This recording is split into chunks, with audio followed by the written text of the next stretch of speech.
மாண்புமிகு எதிர்க்கட்சி தலைவர் அவர்கள்.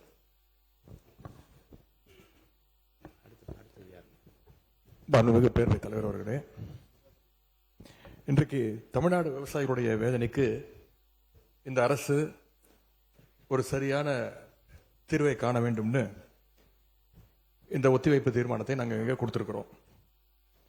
இந்த ஒத்திவைப்பு தீர்மானத்தை கொண்டுவதற்கு 4 முக்கிய காரணங்கள் இருக்கின்றது. முதல் காரணம், மேகதாது அணை கற்ற கர்நாடக அரசை தடுக்க இந்த அரசு என்ன நடவடிக்கை எடுத்திருக்கிறது என்று இந்த அவைக்கு நீங்கள் தெரிவிக்க வேண்டும். இரண்டாவது காரணம், முழு பயிர்க்கடன் தள்ளுபடின்னு நீங்க தேர்தலின் போது வாக்குறுதி கொடுத்துவிட்டு இன்றைக்கு ஆட்சிக்கு வந்துவிட்டு அரைகுறை தள்ளுபடி மட்டும் செய்வது ஏன்? மூன்றாவது காரணம், காவிரியில் தண்ணீர் வராத காரணத்தினால குறுவை சாகுபடி இன்னைக்கு மொத்தமாக இல்லாம போயிடுச்சு. இதற்கு தகுந்த நிவாரண தொகையை எப்பொழுது இந்த அரசு விவசாயிகளுக்கு கொடுக்க போகின்றது? நான்காவது காரணம், டெல்டா மாவட்டங்களை வறட்சி பாதிக்கப்பட்ட மாவட்டங்களாக அறிவிச்சு அங்க இருக்கக்கூடிய விவசாயிகளுக்கு உரிய நிவாரணத்தை இந்த அரசு கொடுக்க வேண்டும். முதல்ல மேகதாது பிரச்சனையில இருந்து என்னுடைய உரையை நான் துவங்குகின்றேன். தாவேக அரசு அமைஞ்சதிலிருந்து மேகதாது அணை கட்டுறதுல இதுவரை காட்டாத ஒரு வேகத்தையும் தீவிரத்தையும் இன்றைக்கு கர்நாடக அரசு காட்டி வருகின்றது. மேகதாது விஷயத்துல ஒரு முறை மட்டும் பிரதமர் கிட்ட நம்முடைய முதலமைச்சர் அவர்கள் கோரிக்கை வச்சாரு. அடுத்து மேகதாது பிரச்சனையில இருந்து இந்த பேரவையில் ஜூன் 19 அன்னைக்கு இந்த அரசு ஒரு தீர்மானத்தையும் கொண்டு வந்தது. ஆனா அந்த தீர்மானம் மட்டும் நிறைவேற்றினா போதாது, அனைத்து கட்சி தலைவர்களோடு சேர்ந்து டெல்லிக்கு செல்ல வேண்டும் என்று எங்களுடைய கழக தலைவர்கள் சொன்ன ஆலோசனையும் நான் இந்த அவையிலே பதிய வைத்திருக்கின்றேன். அப்பொழுதுதான் நாம் அனைவரும் இந்த விஷயத்தில் ஒற்றுமையாக இருக்கிறோம் என்பதையும் நாம் அவர்களுக்கு சொல்ல முடியும். இந்த இடைப்பட்ட காலத்தில் நாங்கள் சொன்னதையும் இந்த அரசு செய்யவில்லை. அனைத்து கட்சி கூட்டத்தை கூட்டணும்னு தொடர்ந்து வலியுறுத்தி கேட்டுக்கொண்டு வருகின்றோம். திராவிட முன்னேற்ற கழகம் மட்டுமல்ல, தமிழ்நாட்டில் இருக்கக்கூடிய அனைத்து கட்சியும் இந்த அனைத்து கட்சி கூட்டத்தை கூட்ட வேண்டும் என்று தொடர்ந்து வலியுறுத்தி வருகின்றார்கள். ஏன் கேட்டுக்கிறோம்னா, கர்நாடக முதலமைச்சரும் அந்த அரசும் மேகதாது விஷயத்தில் மிகவும் தீவிரமாக செயல்பட்டு வருகின்றார்கள். ஜூன் 11 ஒன்றிய நிதியமைச்சர் திருமதி நிர்மலா சீதாராமனை கர்நாடக முதலமைச்சர் அவர்கள் நேரில் பார்த்து மேகதாது அணை கட்டுவதற்கு நிதியுதவி வேண்டும் என்று கோரிக்கை வச்சிருக்கிறார். ஜூன் 12 ஒன்றிய ஜல்சக்தித்துறை அமைச்சர் திரு CR பட்டீல் அவர்களை நேரில் பார்த்து மேகதாது திட்டத்திற்கு நீங்கள் ஒப்புதல் அளிக்க வேண்டும் என்று கோரிக்கை வச்சிருக்கிறார்.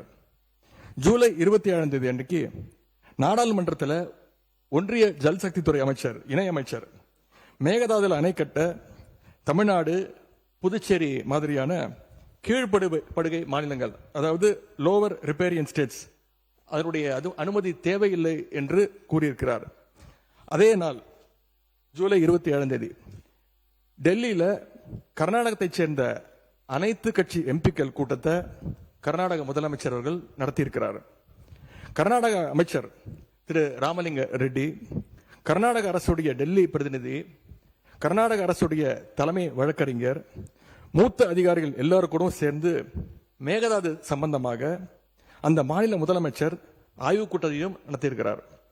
எல்லாத்துக்கும் மேல ஆகஸ்ட் 2 பெங்களூர்ல அனைத்து கட்சி கூட்டத்தை கூட்டுறோம்னு கர்நாடக முதலமைச்சர் அனைத்து கட்சிக்கும் அழைப்பும் விடுத்திருக்கிறார். திரு சீதாராமையா, திரு பசவராஜ் பொம்மையா, திரு எடியூரப்பா, திரு குமாரசாமி, திரு வீரப்ப மொய்லி என 5 முன்னாள் முதலமைச்சர்கள் உட்பட அந்த முக்கியமான கூட்டத்தில் முக்கியமான தலைவர்கள் அனைவரும் அந்த கூட்டத்தில் கலந்து கொண்டிருக்கிறாங்க. கர்நாடக முதலமைச்சர் அந்த கூட்டத்தில் ஊடகங்களை சந்திச்சு பேட்டியும் தெளிவாக கொடுத்திருக்கிறார். இப்படி அவங்க ஸ்டெப் பை ஸ்டெப்பாக ஒரு மாசத்துல பல நடவடிக்கைகளை தொடர்ந்து எடுத்துக்கிட்டு வராங்க.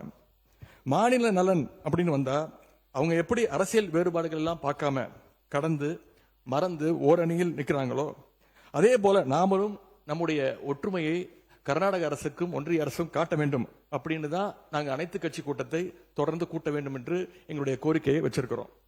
விவசாயிகள் மேல அக்கறை உள்ள ஒரு அரசு இதையெல்லாம் கேட்காமல தானாகவே செய்ய வேண்டும். மாண்புமிகு சட்டமன்ற எதிர்க்கட்சி தலைவர், சிறப்பு கவன ஈர்ப்பு தீர்மானத்தில் தாங்கள் குறிப்பிட்டுள்ள அந்த செய்திகளை பற்றி மட்டும் நீங்கள் இங்கே பேச வேண்டும். விரிவாக விளக்கமாக பேசுவதற்கு மானிய கோரிக்கைகள்லாம் வருகிற போது நீங்கள் பேசிக்கொள்ளலாம். இப்போது உங்களுடைய கடிதத்தில் குறிப்பிட்டுள்ள எந்த விதியின் கீழ் நீங்கள் கொடுத்தீர்களோ அதை நான் மாற்றி சிறப்பு கவன ஈர்ப்பு தீர்மானமாக எடுத்துக்கொண்டிருக்கிறேன். சுருக்கமாக நீங்கள் கடிதத்தில் சொல்லியுள்ள அந்த பிரச்சனையை மட்டும் நீங்கள் பேசும்படி கேட்டுக்கொள்கிறேன். ஏன் அனைத்து கட்சி கூட்டத்தை கூட்ட மறுக்கிறீர்கள் என்பதுதான் சிம்பிளாக நான் கேட்கக்கூடிய கேள்வி. நாம தொடர்ந்து அழுத்தம் கொடுத்த பிறகு இப்பொழுது ஜூலை 28 அன்னைக்கு பிரதமருக்கு 2வது கடிதத்தை நம்முடைய முதலமைச்சர்கள் எழுதியிருக்கிறார்.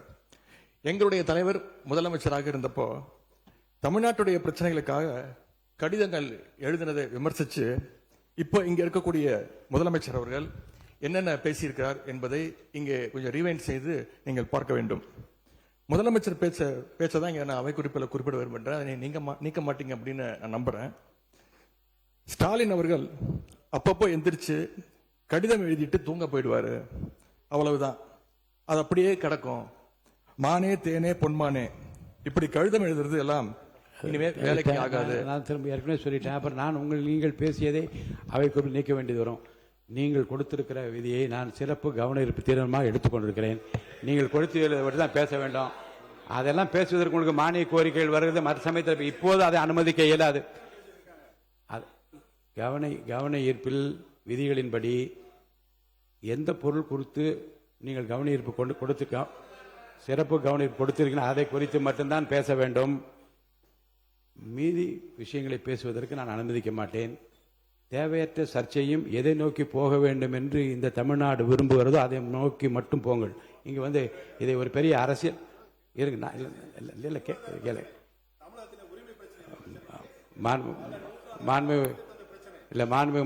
முன்னாள் முதலமைச்சருக்கும் தெரியும். இந்த ஜீவாதார பிரச்சனையை எப்படி கையாளுவது என்பதை பற்றி மாநில அரசுக்கும் தெரியும். இங்கே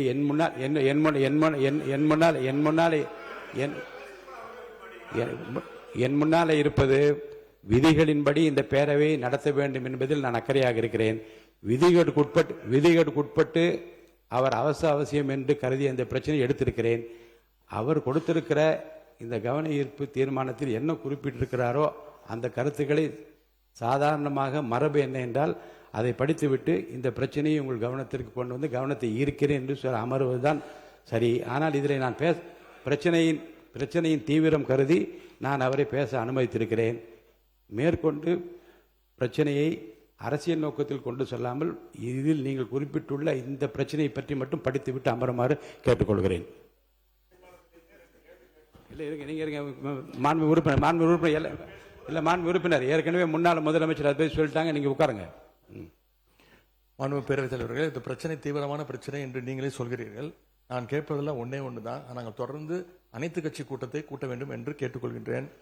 காவிரியில இந்த பிரச்சனை தீர்ப்பதற்காக கர்நாடக அரசு தொடர்ந்து அனைத்து கட்சி கூட்டத்தை கூட்டிட்டு இருக்காங்க. அங்க இருக்கிறவங்க எல்லாருடைய கருத்துக்களையும் கேட்கிறாங்க. ஏன் தமிழக அரசு அனைத்து கட்சி கூட்டத்தை கூட்டுவதை தவிர்க்கின்றது என்பதுதான் எங்களுடைய கேள்வி. அதாவது பேரவைத் தலைவர் வாயிலாக இன்னும் இங்க தெரிவிக்க விரும்புகின்றேன். இந்த அரசு ஒரு புது டெக்னிக்கை ரெகுலராக ஃபாலோ பண்ணிட்டு வராங்க. எதையாவது ஒன்று செய்யறதுக்கு முன்னாடி அந்த செய்தி இவங்களே லீக் பண்ணிடுறாங்க. உடனே அதற்கு எதிர்ப்பு பலமாக இருந்தா உடனே ஒரு யூடியூன் சொல்றேன். தேவையற்ற பிரச்சனை திருப்பும் நான் சொல்லுகிறேன். இந்த பிரச்சனையை ஒட்டி மட்டும் பேசுங்கள். எந்த ஸ்ட்ராட்டஜி இதெல்லாம் என் முன்னால் இருக்கிற பிரச்சனை தேவையில்லை. வாங்க. இந்த பிரச்சனையை ஒட்டி தான் தலைவர் பேசிட்டு இருக்கிறேன். முதலமைச்சர் அவர்கள் கர்நாடகா போறார் அப்படின்னு வேளாண் துறை அமைச்சர் ஒரு பேட்டி கொடுக்கிறார். அப்புறம் அவரே அதை மறுத்து பேசுகிறார்.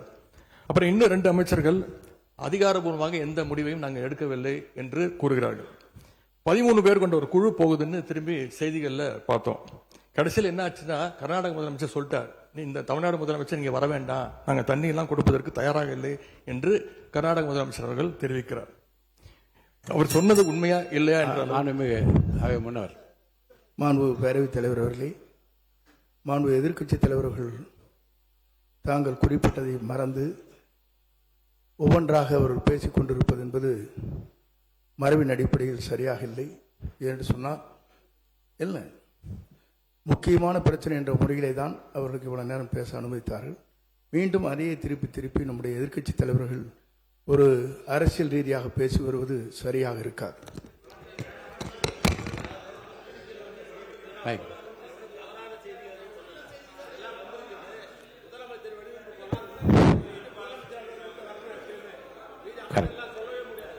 உட்கார்.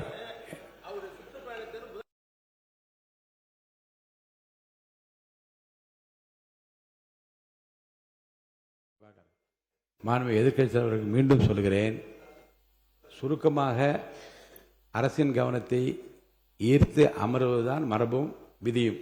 அந்த அடிப்படையில் உங்கள் பேச்சை நீங்கள் முடித்துக் கொள்ளுமாறு அன்போடு கேட்டுக்கொள்கிறேன். தவறாக எதுவும் பேசவில்லை. இல்ல, தவறு சரி. அனைத்து கட்சி கூட்டத்தை கூட்டப் போகிறீர்களா இல்லையா? எப்பொழுது கூட்டப் போகிறீர்கள்? இன்னொன்னு, கர்நாடக முதலமைச்சர் சொல்றாரு, முதலமைச்சர் இங்க வர தேவையில்லை, தமிழ்நாடு முதலமைச்சர் இங்க வர தேவையில்லை, தண்ணி நாங்கள் கொடுக்க முடியாது, தண்ணி இல்லை அப்படின்னு கர்நாடக முதலமைச்சர் சொல்லியிருக்கிறார். இதையெல்லாம் கேட்டுதான் நான் தெளிவுபட விரும்புகின்றேன். முதல்ல தமிழக முதலமைச்சர் கர்நாடகா செல்வதாக இருந்தாரா? அப்படி இருந்தால் ஏன் செல்லவில்லை? இப்பொழுது உங்களுடைய நிலை என்ன என்பதுதான் என்னுடைய கேள்வி. இரண்டாவது பிரச்சனை, பயிர்க்கடன் தள்ளுபடி பற்றி பேச விரும்புகின்றேன். தேர்தல் வாக்குறுதியில் நீங்கள் கொடுத்த வாக்குறுதி முழு பயிர்க்கடன். நான் இதெல்லாம் அனுமதிப்பதாக இல்லை. உங்களுடைய 56 விதியின் கீழ் கொடுத்திருக்கிற கடிதத்தில் ஒட்டி நீங்கள் நிறைய சொல்லிவிட்டீர்கள். நான் உறுப்பினர்கள் பேச வேண்டும்.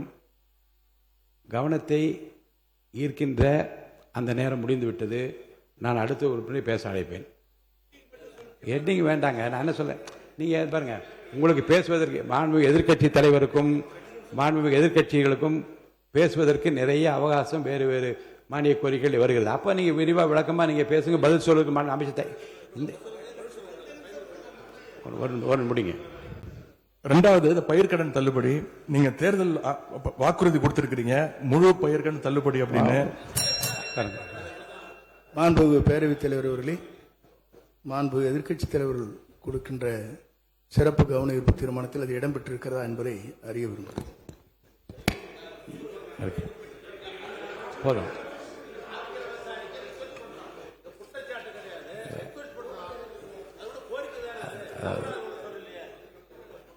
பாருங்க, கவனத்தை ஈர்க்கின்ற அந்த பிரச்சனையை மாறி இது வேறு வேறு திசைகளிலே செல்லுமானால் எந்த பிரச்சனைக்காக இதை அனுமதித்தேனோ அந்த பிரச்சனை நிறைவேறாது. அருள் கூர்ந்து இதற்காக தான் நாங்கள் விவசாயிகள் போராடிட்டு இருக்கிறாங்க. நீங்க பயிர்க்கடன் தள்ளுபடி முழுமையாக கொடுப்போம்னு சொன்னீங்க, கொடுக்கல. இதையும் சேர்த்து தான் அங்க விவசாயிகள் இங்க போராட்டத்தில் ஈடுபட்டு இருக்கிறாங்க. எவ்வளவு டைம் தேவைப்படும் அப்படின்னு சொல்ல வேண்டும். அதே மாதிரி டெல்டாவில் இருக்கக்கூடிய அனைத்து தரப்பு விவசாய சங்க பிரதிநிதிகளையும் சந்திச்சு பேசுற மாதிரி முதலமைச்சர் அவர்கள் ஒரு கூட்டத்தை கூட்ட வேண்டும். மூன்றாவதாக, குறுவையில நஷ்டத்தை சந்திச்சிருக்கக்கூடிய விவசாயிகளுக்கு இந்த அரசு உரிய இழப்பீடு வழங்கணும்னு கேட்டுக்கொள்கின்றேன். எங்களுடைய ஆட்சியில 6.5 லட்சம் ஹெக்டேர் அளவுக்கு குறுவை சாகுபடி நடந்துச்சு. ஆனா இன்றைக்கு இந்த வருஷம் இந்த ஆட்சியில வெறும் 1.5 லட்சம் ஹெக்டேர் அளவுக்கு தான் குறுவை சாகுபடி நடந்திருக்கு. நீங்க ஸ்பெஷல் பேக்கேஜ் சொல்லி 134 கோடி அறிவிச்சிருக்கிறீங்க. அதை எத்தனை பேருக்கு கொடுத்திருக்கிறீங்க என்பதை இந்த அவையில தெரிவிக்க வேண்டும். ஏதாவது கணக்கெடுப்பு நடத்தியிருக்கிறீர்களா? மாண்புமிகு பொதுப்பணித்துறை அமைச்சர்.